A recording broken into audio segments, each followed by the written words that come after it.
think kind of like if we look at just the first principle there with building that resilience, that really gives us the strength and the confidence to handle a lot of things that kind of life throws at us. I think that's a great way to kind of teach people, or practicing yourself is to, I know for myself, setting myself with different budgets and different kind of constraints too. So if I'm planning to go on a vacation, or if I'm planning to do something, I have to set certain budgets for myself for spending habits so I can get to my certain goal.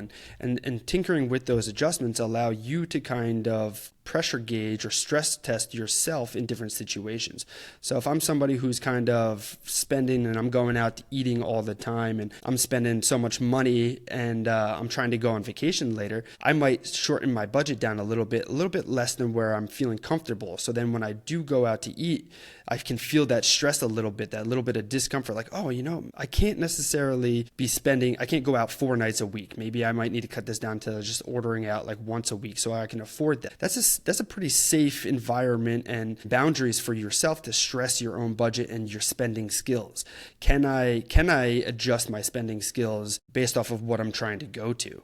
So then with kids, there's a couple of ways that I see that parents could approach that. And part of it is just as parents are working on their own budget and doing what you're talking about and trying to manage, all right, we've got this thing we want to have money for, this vacation, let's say, and plus we like going out to eat, whatever things we like spending money on, and we're always tweaking that a little bit depending on what our goals are to find the right balance.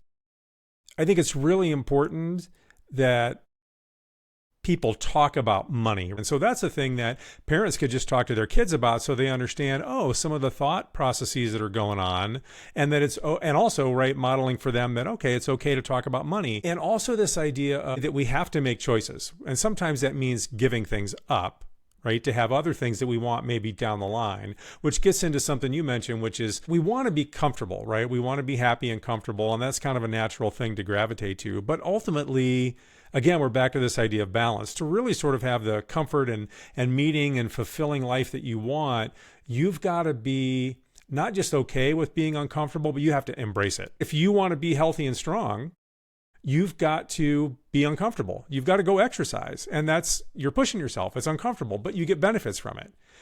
And I think those same things are true with your finances. So the idea of just teaching your kids, hey, it's okay to be uncomfortable, and you've got to learn to do hard things, because life isn't always just going to be, rainbows and butterflies. It's just not. So you've got to embrace doing hard things, because ultimately that's going to make your life better. Thanks for watching. If you want to check out the full conversation, you can watch full episodes of the FI for Kids podcast right here at YouTube. Just hit subscribe and you'll get new episodes in your feed every Thursday.